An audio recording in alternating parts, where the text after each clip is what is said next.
beberapa negara yang dikalahkan juga bukan negara kecil ya. Ada Inggris juga katanya. Iya, Manchester. Ada Manchester. Terus apa lagi?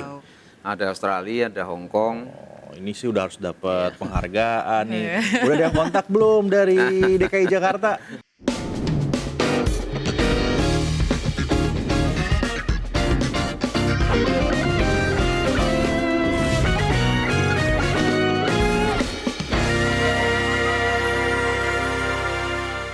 Halo, selamat malam dan selamat datang di Konspirasi Prabu, Ayah dan pemirsa. Ya, salah satu isu yang saat ini tentunya ya lagi ramai dan juga tengah disoroti masyarakat adalah debat Pilpres. Ini banyak yang menantikan bagaimana debat Pilpres ke depan. Ini ada berkembang ya satu isu liar. Isu liar ya?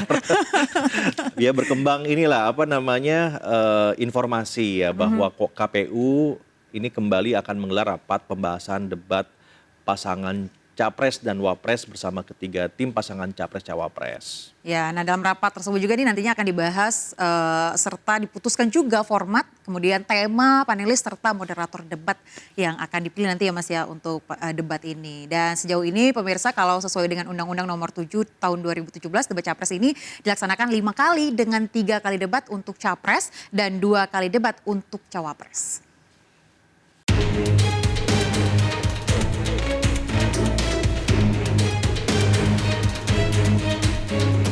Penyelenggaraan debat Capres-Cawapres diwarnai polemik usai Komisi Pemilihan Umum mengumumkan perubahan sistem debat Pilpres 2024. KPU membantah dihilangkannya debat Cawapres, berbeda dari pola debat Pilpres 2014 dan 2019 yang mengadakan debat khusus Cawapres.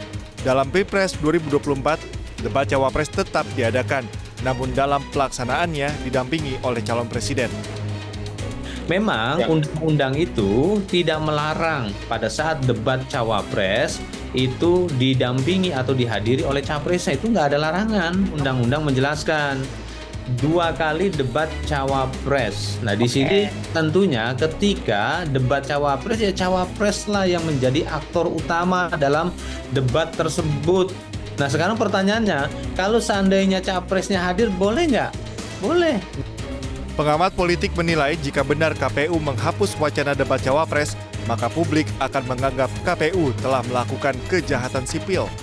KPU menyediakan dirinya untuk dicaci oleh rakyat, dicaci oleh para pemilik suara. Kan itu pertanyaan besarnya, apakah memang pemilu 2024 itu disiapkan untuk Gibran versus everybody gitu. Jadi artinya memang fokusnya hanya ke satu anak presiden. Komisi Pemilihan Umum menetapkan jadwal debat 3 paslon Capres-Cawapres di Pilpres 2024 akan diselenggarakan dalam 5 sesi. Debat pertama akan dilaksanakan pada 12 Desember 2023, debat kedua pada 22 Desember 2023. Debat kandidat ketiga pada 7 Januari 2024, debat keempat pada 14 Januari 2024, dan debat kelima sebagai debat penutup pada 4 Februari 2024. Juru bicara TPN Ganjar Mahfud, Aiman Wicaksono, kemarin memenuhi pemanggilan Polda Metro Jaya. Dalam kasus ini dinilai ya banyak kejanggalan. Ya pasalnya pemirsa, laporan yang masuk ke polisi ini terjadi dalam waktu yang bersamaan dan Aiman dilaporkan atas tuduhan menyampaikan pernyataan bermuatan sara.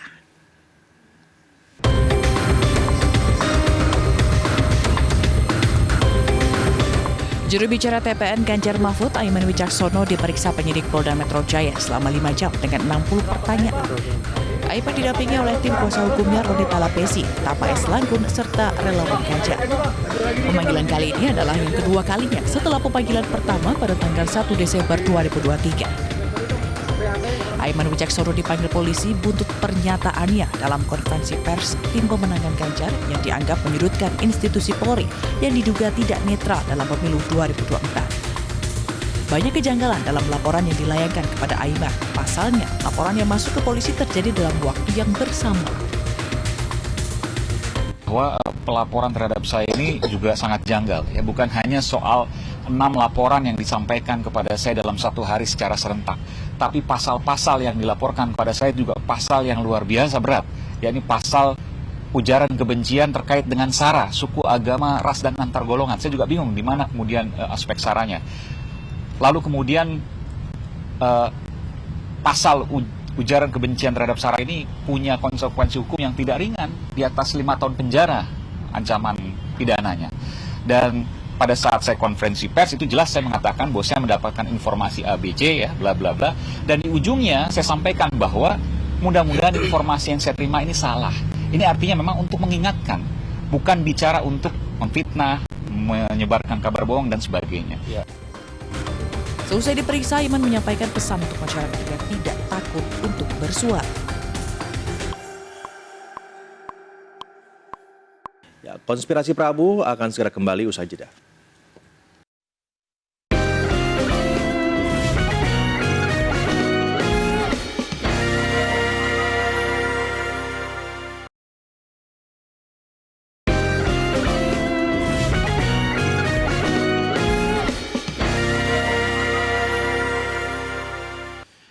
Ya, pemirsa, sebanyak 170 warga etnis Rohingya dari anak-anak, wanita, dan juga dewasa kembali mendarat di pesisir pantai desa Imele, Kecamatan Sukajaya, Kota Sabang, Provinsi Aceh.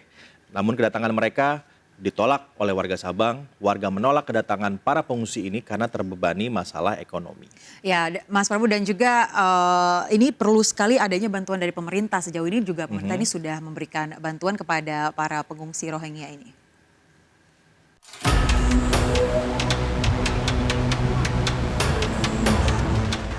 Jika 10 hari lalu, 213 warga etnis Rohingya mendarat di kawasan Pulau Sabang, lalu ditolak warga Sabang, saat ini para pengungsi itu kembali berlabuh di ujung barat Sumatera.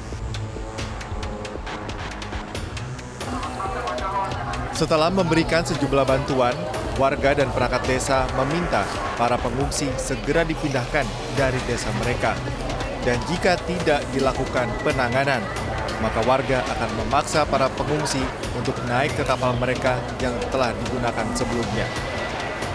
Alasan warga Sabang menolak warga Rohingya karena kondisi masyarakat di desa tersebut sangat terbebani dengan kondisi ekonomi di tengah mahalnya berbagai kebutuhan pokok saat ini. Kami selaku warga Imele menyatakan kami tidak menolak keras atas kedatangan pengungsi Rohingya. Secara kemanusiaan kami akan membantu semampu kami untuk memberikan berupa bantuan seadanya. Dalam hal untuk penerimaan kami dari warga Kampung Imele, saya selaku kecil menolak keras. Sementara itu, Menteri Koordinator Bidang Politik Hukum dan Keamanan atau Menko Polhukam Mahfud MD menegaskan negara Indonesia saat ini membantu para pengungsi Rohingya demi kemanusiaan, meski Indonesia tidak menandatangani Konvensi Perserikatan Bangsa-Bangsa tentang pengungsi. Nantinya, atas dasar permasalahan tersebut, lebih lanjut Mahfud mengatakan pihaknya akan mengadakan rapat koordinasi bersama sejumlah pemangku kepentingan untuk mencari solusi agar pengungsi Rohingya bisa kembali ke negara asal melalui PBB. Tapi demi kemanusiaan Indonesia itu menolong terus. Orang Rohingya masuk ke sini jumlahnya sekarang sudah 1.400. Dan itu terus bertambah karena gelombang pengungsi itu datang terus. Malaysia sudah tutup, Australia sudah menutup, sehingga Indonesia itu turun tangan. Tapi turun tangan terus-terusan ini kewalahan. Orang Aceh sudah menolak. Dalam kurun waktu 2 pekan terakhir, Aceh sudah didatangi 6 gelombang pengungsi Rohingya, di mana 3 kapal berlabuh di Kabupaten Pidi, 1 di Kabupaten Biren, 1 Aceh Timur, serta 1 Kota Sabang. Dengan total pengungsi mencapai 1.241 orang.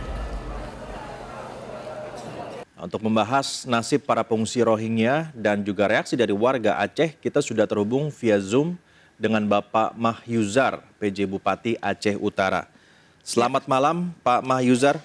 Assalamualaikum, selamat malam Pak Mahyuzar, Puhaba Pak. Ya, selamat malam Mas Prabu dan Mbak Aya.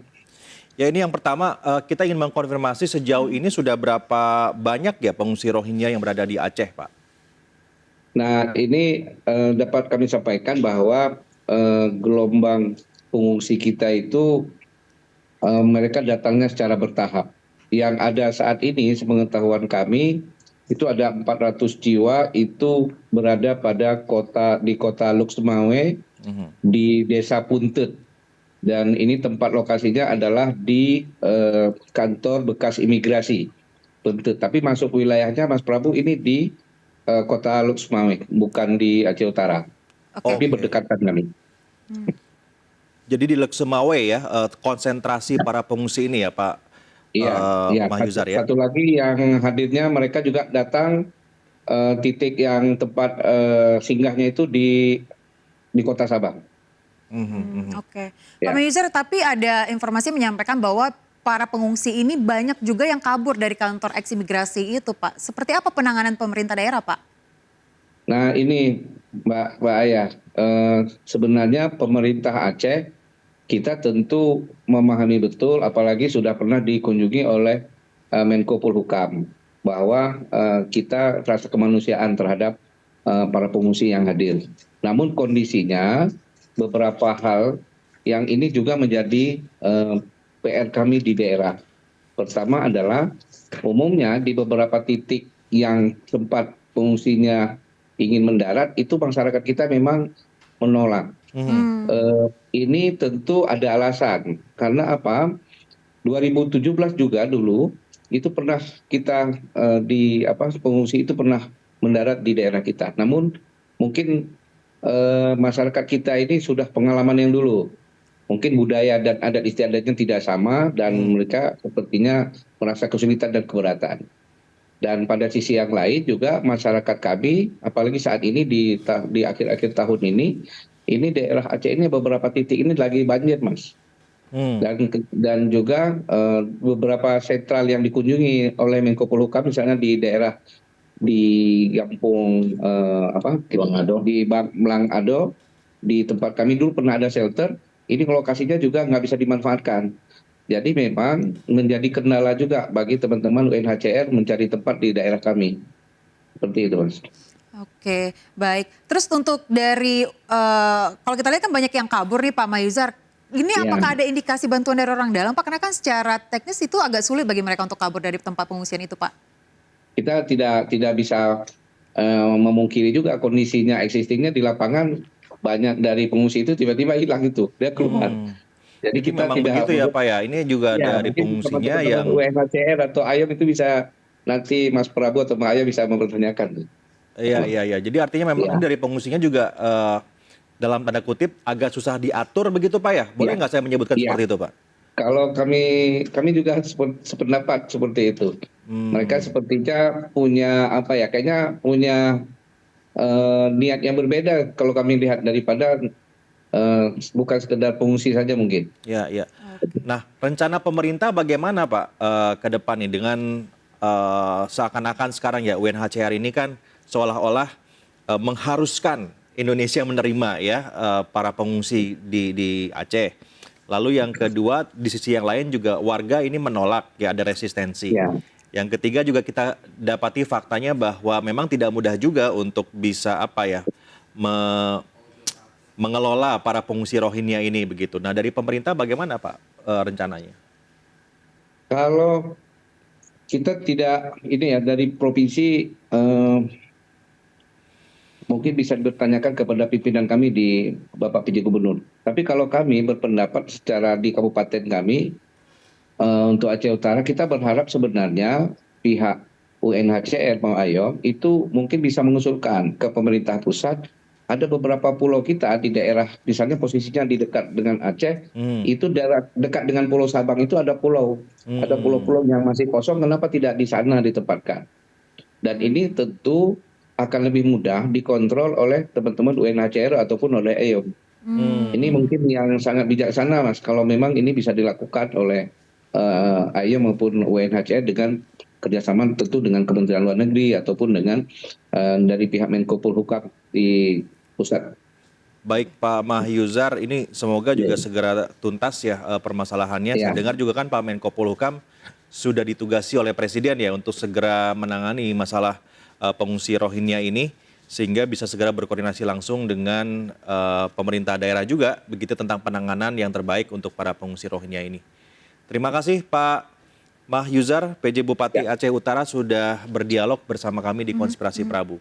Terima kasih. Terima kasih Mas Pak Mahizar. Prabu dan Mbak Ayah, terima kasih.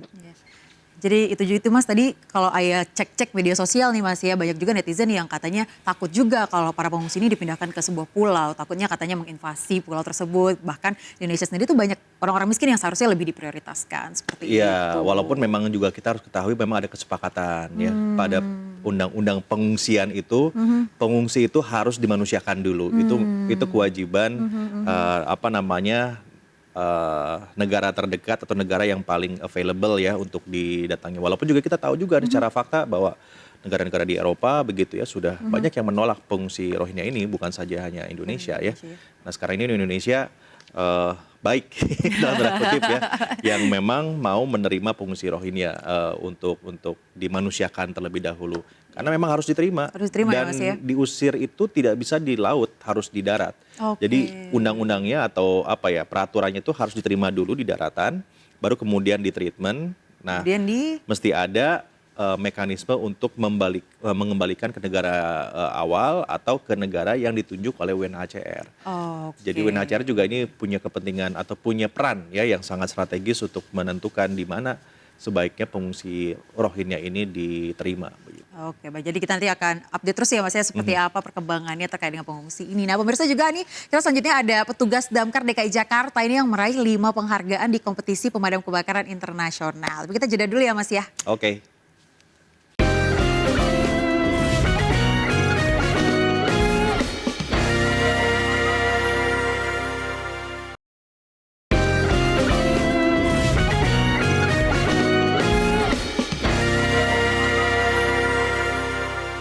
Ya, pemirsa masih bersama kami di Konspirasi Prabu. Ayah juga pemirsa di rumah, tahu nggak kalau tugas dari pemadam kebakaran itu sebetulnya ya bukan hanya memadamkan api kalau terjadi kebakaran aja, tapi juga banyak hal.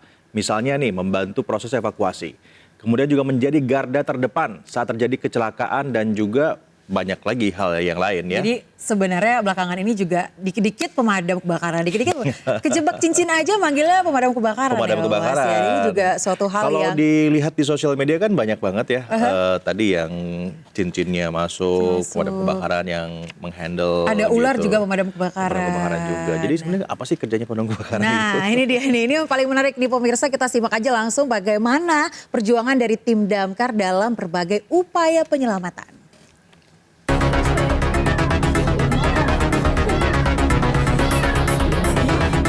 Petugas rescue pemadam kebakaran sektor Matraman, Jakarta Timur berhasil menyelamatkan seekor anak kucing yang tercebur sumur sedalam 10 meter. Dengan sangat berhati-hati, salah satu personel rescue pemadam kebakaran turun ke sumur sedalam 10 meter demi menyelamatkan seekor anak kucing yang tercebur ke dalamnya. Dalam proses penyelamatan ini, petugas harus dilengkapi dengan tali dan tangga. Tak sampai di situ, petugas rescue pemadam kebakaran juga membantu warga mengevakuasi jenazah yang meninggal dunia di lantai 2 rumah di Jalan Mede, Hutan Kayu Utara, Matraman, Jakarta Timur. Akses yang cukup sempit serta curamnya tangga rumah membuat warga kesulitan dan menghubungi petugas pemadam. Seorang pria penyandang obesitas dievakuasi oleh warga dan petugas Damkar usai terjatuh dari kamar mandi rumahnya di Jalan Pancoran Barat, Pancoran, Jakarta Selatan. Bobot korban yang diperkirakan mencapai 200 kg, membuatnya harus dievakuasi ke rumah sakit menggunakan pick-up. Petugas Damkar mengatakan proses evakuasi mengalami kendala lantaran ruangan kamar mandi yang sempit dan bobot korban yang berat. Nah, petugas pemadam kebakaran Dinas Penanggulangan Kebakaran dan Penyelamatan DKI Jakarta mewakili Indonesia meraih 5 penghargaan di kompetisi Singapore Global Firefighters and Paramedics Challenge 2023. Mereka bersaing dengan negara-negara lainnya seperti ada Singapura, Malaysia, Australia, Thailand, dan juga beberapa negara yang lain. Nah, dan katanya juga nih Mas, tim ini juga serba bisa karena latihannya juga nggak sampai 2 minggu dan ini sangat-sangat apa ya, amaze me juga ya karena cuma 2 minggu loh Mas. 2 minggu Bayangin dan bisa menang. juara. Yuk Nah. coba kita lihat informasinya nih.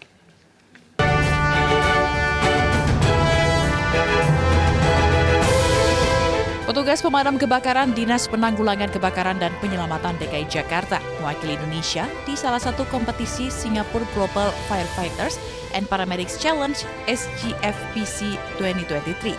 Acara ini digelar oleh Singapore Civil Defence Force SDFC di Singapore Expo Hall 3 Singapura 24 hingga 25 November 2023 lalu.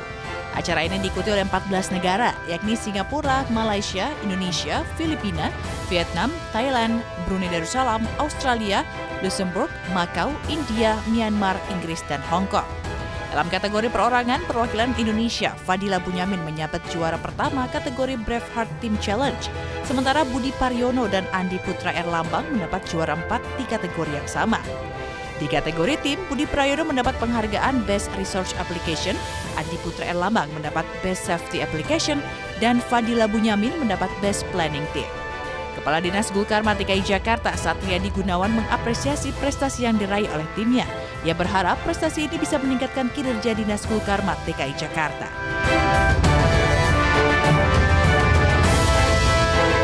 Keren banget. Gimana Mas, menang di Singapura loh dan juga Luar melawan banyak biasa. negara.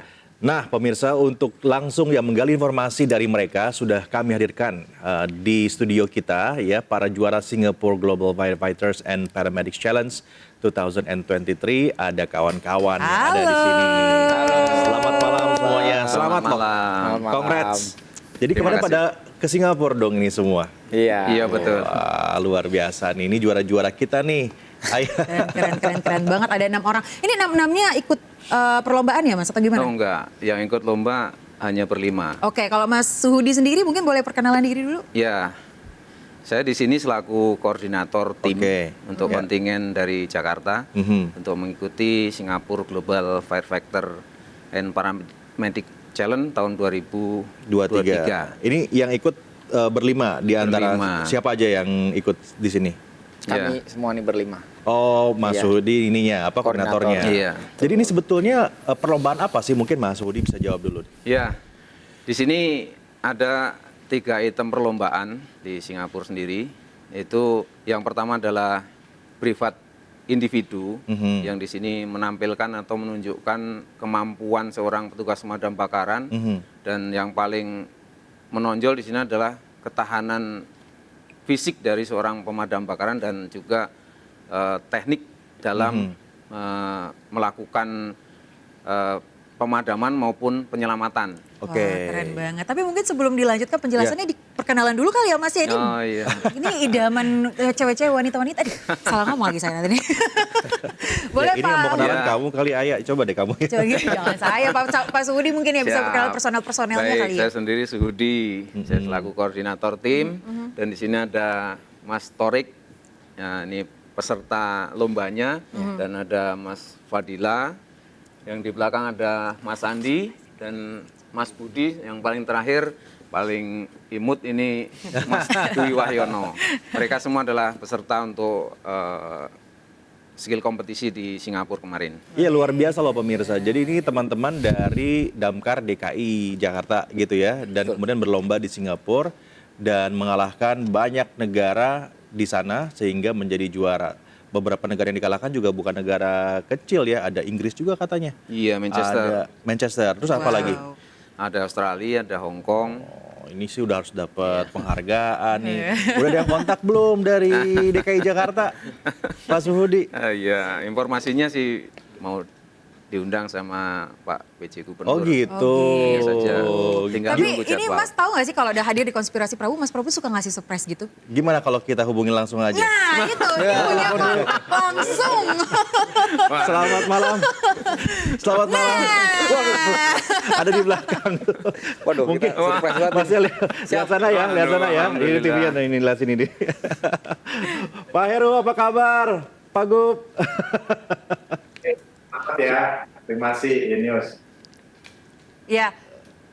Mas Prabu. Iya Pak Heru, terima kasih banyak loh Pak Gub sudah hadir di Konspirasi Prabu. Ini ada teman-teman damkarnya DKI Jakarta yang sukses menjadi juara di Singapura. Silakan Pak Heru untuk memberikan selamat. Yang pertama, selamat ya damkar membawa nama Pemda DKI di ajang internasional. Yang berikutnya Mas Prabu, sebenarnya saya minta Pak Kadis untuk bisa bertemu saya di Balai Kota. Cuma keduluan Mas Prabu nih daripada saya. Sekali lagi selamat. Nunggu diundang Pak Heru katanya Pak ke kantor. Segera ya Pak ya. Nanti dengan dinas kebakaran, ada beberapa kan, bukan tim ini aja. Ada beberapa tim ya. Iya betul. Pak Suhud, ada yang mau disampaikan kepada Pak Gubernur? Ya, terima kasih Pak Gubernur atas support dan doanya sehingga untuk pemadam kebakaran DKI Jakarta eksis di kancah internasional.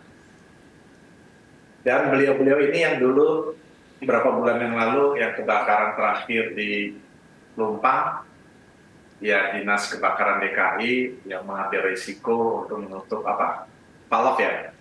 Iya. Ya Mas Budi. Siap. Wah luar biasa. Pak, kami ikut bangga loh Pak, maksudnya damkarnya DKI bisa juara ya di satu event atau perlombaan internasional begitu. Ini menunjukkan kalau sebetulnya kualitas dari petugas kita itu luar biasa juga ya Pak Heru ya? Memang beberapa kali di ajang internasional Dinas Kebakaran DKI ya diperhitungkan. Ya Mas, bukan tahun ini aja, tahun lalu dan termasuk juga kelengkapan dari peralatan Dinas Kebakaran DKI Jakarta, saya rasa yang paling lengkap se-Indonesia ya, Mas. Wah keren banget. Berarti tinggal diundang ke kantor aja ya Pak Heru ya? Ya diundang. Pak Heru ini apa ada curhat dari kawan-kawan? Saya tanya tadi saat lagi break. Dapat hadiah apa? Oh nggak ada Pak, hanya piala aja. Pengen dapat hadiah juga Pak Heru. Wah disiapin. Jangan lupa 10% komisi ya saya ya. Jangan lupa. Aman-aman. Wah asik. Makasih Pak Heru. Terima kasih banyak Pak Gubernur sudah hadir di Konspirasi Prabu. Terima kasih. Ini pasti sangat bermakna buat teman-teman damkar. Sangat dihargai oleh langsung gubernurnya sendiri. Terima kasih Pak Heru. Selamat malam. Sehat selalu. Langsung tuh disapa sama Gubernur. Surprise banget ini belum banget loh ya. Habis tadi lagi break kan kita bilang kan udah diundang belum katanya ya udah kita telepon. Soalnya ingat Pak Gubernur ya, ini 10% ya Mas ya. Pak Gubernur ini Pak Gubernur ini di media tuh sama kami sangat dekat. Jadi beliau sangat tanggap gitu langsung kami hubungi. Ada teman-teman, langsung beliau cancel meetingnya buat menyapa kawan-kawan dulu. Tinggal nunggu undangannya aja. Iya. Alhamdulillah. Tapi tadi kita seperti yang disampaikan oleh Pak PJ Gubernur, mengingat pada saat kejadian Pelumpang waktu itu, berarti semua personel ini ikut turun pada saat kejadian Pelumpang atau bagaimana Pak? Sebagian. Untuk peserta turun. Ini sebagian. Oke, menarik sekali ya. Tapi awal mula mungkin ingin ikut perlombaan itu seperti apa sih Pak Suhud? Atau mungkin di rekomendasi atau ide dari koordinator timnya sendiri? Ya. Kalau cerita awal mula, sebenarnya saya awal mula menjadi atlet itu tahun 2001. Saya menjadi atlet untuk di Singapura ini tahun 2001 beserta beberapa teman dari damkar juga ikut ke sana. Itu awal mulanya kita karena ada hubungan baik pemadam kebakaran Jakarta dengan pemadam Singapura, SCDF, jadi kita memang diundang waktu itu untuk mengikuti lomba keterampilan di sana. Dan tahun 2001 pula di ACC sama Pak Gubernur untuk ikut lomba. Dan pertama kali ikut lomba itu memang sudah punya gebrakan-gebrakan. Artinya cukup diperhitungkan lah sama negara-negara tetangga. Karena waktu awal mulanya hanya Asia ya yang ikut itu dan sekarang sudah berkembang menjadi internasional itu awal mulanya. Nah untuk tahun ini 2023 itu kita juga dasarnya adalah undangan dari SCDF, Singapore Civil Defense Force, itu untuk mengikuti Singapore Global Firefighting and Paramedic Challenge 2023 ini. Oke. Kita mengajukan izin untuk keberangkatan ke sana. Alhamdulillah respon baik, diizinkan dan kita udah langsung persiapan latihan untuk mereka ini. Tantangan yang paling berat saat perlombaan kemarin apa? Mungkin dari Mas Torik bisa jawab. Ya, untuk kalau tantangan terberat adalah karena kita ini kan di sana bersaing dengan negara-negara yang pastinya persiapan mereka juga tidak kalah jauh lebih baik begitu. Tapi dengan tekad dan mental itu alhamdulillah kita berhasil mendapatkan kategori terbaik di Braveheart Team. Nah, untuk tantangan terberatnya sendiri adalah pada saat gelar dan gulung selang. Karena pada saat gelar gulung selang ini sebelumnya kita sudah melalui challenge sebelumnya. Jadi pada saat gelar gulung selang ini posisi kita agak sedikit menunduk. Nah, disitulah nafas kita sudah mulai terengal-engal lah misalnya. Nah, ini kita mencoba untuk tetap tenang, tetap atur nafas. Karena setelah gelar gulung selang masih ada obstacle atau tantangan lagi. Bukan hanya selesai di situ. Seperti yang tadi Pak Sudi sampaikan, ada yang naik rope Manila, kemudian komando crawl dan traverse crawl, kemudian sampai berakhir untuk menyelamatkan korban. Mungkin sedikit saya tambahkan terkait tantangan ataupun yang dihadapi di sana. Tantangan terbesar itu adalah euforianya. Euforia di tempat lomba itu merupakan tantangan yang luar biasa buat kami, apalagi ini kelima orang ini kan baru berangkat ke sana. Ya, saya sampaikan ke mereka bahwa udah anggap aja nggak ada penonton, pakai kacamata kuda, udah seperti itu. Emang kalau ngarahin gampang ya, begitu lombanya sih susah. Tapi kan semuanya udah terbiasa ya Mas ya, terbiasa menghadapi semua tantangan di lapangan, memadamkan api salah satunya. Yang nggak bisa cuma memadamkan api cemburu ya. Wah, itu sih kamu kali ya. Pelajaran khusus gitu. Curhat dibawa ke sini gimana? Mas, tapi katanya mereka ini nanti akan memperagakan demo yang pada saat perlombaan akan dilakukan waktu itu ya Pak Sudi. Iya, boleh dong dilihat. Kamu mau dililit sama? Jangan dong, nanti saya gitu. Tapi setelah jeda nih Mas. Kita break dulu ya. Kita break dulu. Yuk, kita akan break pemirsa dan kami akan kembali sesaat lagi.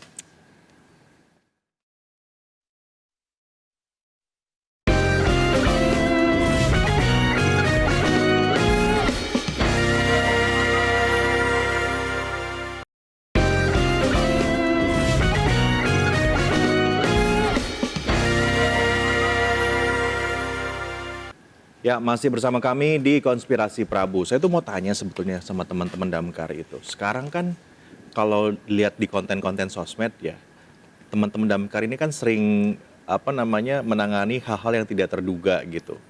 Hal yang paling aneh yang pernah kawan-kawan tangani selama tugas ya, yang harusnya itu mungkin bukan tugasnya teman-teman, itu apa? Mas Hudi, pernah ada pengalaman yang aneh-aneh nggak? Kan kayak lepaskan cincin atau apalah gitu. Ya. Sebenarnya pernah ada permintaan dari masyarakat itu untuk menyelamatkan kucing yang ada di dalam spakbor motor. Oh, kucing dalam spakbor motor. Anak kucing atau? Iya, anak kucing. Kucing itu spakbor motor itu belum lama itu kejadiannya. Saya sempat berpikir padahal mungkin dari masyarakat itu pun bisa melakukan. Manja-manja dikit kan nggak apa-apa ya. Kalau yang lain gimana? Ada yang pernah punya pengalaman nggak? Kalau mungkin Mas Dwi kalau yang dramatis boleh kan? Boleh juga. Boleh. Pernah melakukan paling dramatis. Kebetulan saya bertugas di Dinas Pemadam Kebakaran Jakarta Timur. Tepatnya kantor saya di Rawamangun. Waktu itu kejadian jam 4 pagi mobil tercebur di sungai. Dan terdapat korban 1 ibu-ibu dan 1 balita. Kebetulan ibunya terjebak di dalam dasar sungai. Untuk balitanya sudah bisa keluar lewat jendela. Saya dan tim masuk ke dalam sungai itu menggunakan alat namanya scuba. Saya nyelam di situ, saya cari, saya raba. Kebetulan dapat posisi mobilnya terbalik. Posisinya ibu masih memakai seat belt. Saya nyelam, saya putusin tali seat belt, saya angkat korban itu kurang lebih setengah jam. Prosesnya itu. Oke. Untuk bayinya ketemunya di pintu air Kalimalang. Oh, Meninggal, ya. Udah meninggal. Ibunya juga sudah meninggal posisinya. Ya. Jadi hal kayak gitu juga ke damkar juga ya menghubunginya. Iya betul sekali. Iya. Memang harus dikasih batasan juga ya, apa yang bisa dilayani, apa yang tidak. Kalau enggak ntar semuanya datang ke Semuanya damkar dari juga. damkar ya, Mas Iksan. Kayaknya Ayah bentar lagi juga datang, putus cinta datang juga nih sama teman-teman damkar. Jadi memang Beban banget. Tapi pernah ada nggak pengalaman gitu, penyelamatan mungkin dari segi kejiwaan, ya kan kesedihan gitu-gitu, yang putus cinta pernah nggak nelpon? kalau cinta sih nggak ada. Kalau depresi saya pernah. Oh, depresi pernah? Pernah ya? Bisa jadi film itu sebenarnya ya. Keren Bisa jadi banget film loh itu. Tapi penasaran juga nggak sih Mas, kayak apakah dari pihak damkar sendiri mungkin ada batas-batasannya yang bisa, atau sampai saat ini ya udah selama ini tentang penyelamatan kita akan terus melayani? Ya, karena sesuai dengan prinsip kita sebagai pelayan masyarakat, memang ada permintaan dari masyarakat terkait dengan yang membahayakan terhadap masyarakat, ya memang harus kita layani. Hanya saja memang tadi kadang-kadang suka berlebihan, yang harusnya bisa dilakukan sendiri tapi ngundang pemadam, jadi ngetren lah pemadam. Jadi mungkin saya tambahkan sedikit terkait dengan batasan tadi. Jadi batasan tersebut kan kami nih tujuannya untuk hadir di tengah-tengah masyarakat untuk membantu. Memang untuk saat ini paling mudah dihubungi itu pemadam kebakaran. Oke. Dengan beredarnya beberapa video yang ada viral, akhirnya wah ini kunci rumah nggak bisa dibuka nih, terjebak di dalam misalnya, ke pemadam. Cincin ke pemadam. Nah, kalau memang misalnya ada yang semacam tadi Mas Prabu bilang ada batasan-batasan itu, biasanya kami berikan edukasi pada saat kita datang. Contoh datang dulu, yang penting datang kita dulu. respon terlebih dahulu. Ya, hadir dulu yang penting. Serba bisa ya. Gak akan hilang dia, soalnya hadir. Selalu pasti. ada ya Mas Selalu ya. ada. Tapi penasaran dong Mas Prabu, Ya. mereka kan tadi katanya mau memperagakan salah satu mungkin Oke. aksi yang dilakukan pada saat perlombaan di Singapura waktu itu. Mungkin mau langsung peragakan Mas? Boleh. Nah, silakan coba Oke, kita oke. lihat dari sini. Mungkin pemirsa juga bisa menyaksikan ya. Ini adalah salah satu obstacles atau tantangan yang kemarin sempat dipertandingkan ya dalam perlombaan yang lalu, dan membuat teman-teman Damkar DKI ini menyabet juaranya atau pemenangnya. Oh, ini pakai baju apa nih? Mungkin Mas Suhudi bisa jelaskan. Wah iya, betul sekali. Ini sedang diperagakan untuk alat pelindung diri seorang petugas pemadam kebakaran. Ketika melaksanakan pemadaman itu harus dilengkapi dengan fire jacket, fire trouser, terus juga sepatu yang safety. Oke. Termasuk nanti menggunakan helm sebagai pelindung kepala. Ya. Dan juga sampai dengan sarung tangan. Oke. Ini adalah memang alat SOP-nya pelindung ya? diri kita. Alat pelindung diri kita. Dan kalau untuk penyelamatan sendiri ada bajunya khusus juga. Kebetulan ini nggak dibawa. Ini untuk pemadamannya. Oke, pada saat perlombaan ini bajunya sudah dipakai atau menjadi bagian dari peragaan itu sendiri? Untuk baju ini menjadi bagian.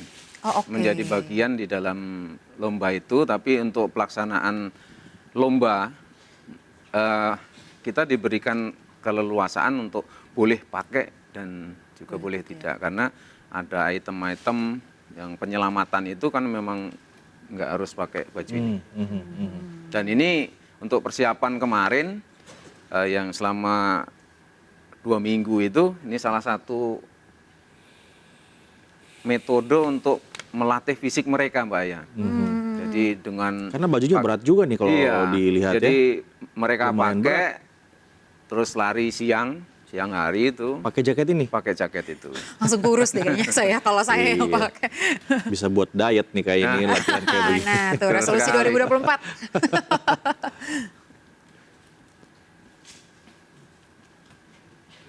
Oke. Nah, terus? ini juga dipakai pada saat item di perlombaan rapid off atau kecelakaan kendaraan. Ini kayak mau nyelam ya? Kayak ini tank kita nyelam ya? Beda Mbak Scuba? ya. Oh, beda. Ini adalah namanya SCBA, Self Contained Breathing Apparatus. Jadi alat pelindung pernapasan yang digunakan ketika melakukan pemadaman di dalam ruangan. Atau ke basement. Itu harus atau wajib menggunakan alat pelindung pernapasan ini. Isinya oksigen ya? Untuk Isinya napas. adalah udara bersih. Oh, udara bersih. Komposisinya ya ada nitrogen, ada oksigennya juga. Ya. Salah satu item lomba dan tadi disampaikan bahwa ini adalah item yang terberat karena dengan posisi membawa alat pelindung pernapasan mereka harus membongkok, harus gulung selang dengan rapi dan dilanjutkan dengan membawa gulungan selang itu ke suatu titik untuk di sebelah kanan hati-hati jatuh. naikkan menggunakan tali sampai ke lantai 3. Oke. Ya. Itu kira-kira berapa kilo tuh Pak Suhud? Ini kurang lebih 30 kilo satunya. Wow. Satunya 30 kilo? Iya, kurang lebih. Berat ya? Berapa meter itu panjangnya? Ini 20 meter, tapi untuk yang dilombakan kemarin dan yang kita gunakan untuk latihan itu 30 meter. Berarti beratnya nambah dong? Nambah. Wow. Oke, jadi perlombaannya adalah dengan pakaian seberat itu harus menggulung ini ya, selangnya sampai rapih gitu untuk dibawa ke tempat yang lain. Tapi kalau untuk menjaga kesehatan seperti apa Pak Suhud? Ini kan setiap latihannya berapa kali kalau untuk personel pemadam kebakaran sendiri? Kita ada pembinaan fisik itu 1 minggu 2 kali Mbak ya. Jadi hari Selasa sama hari Jumat. Itu khusus sebelum mereka beraktivitas itu ada olahraga bersama.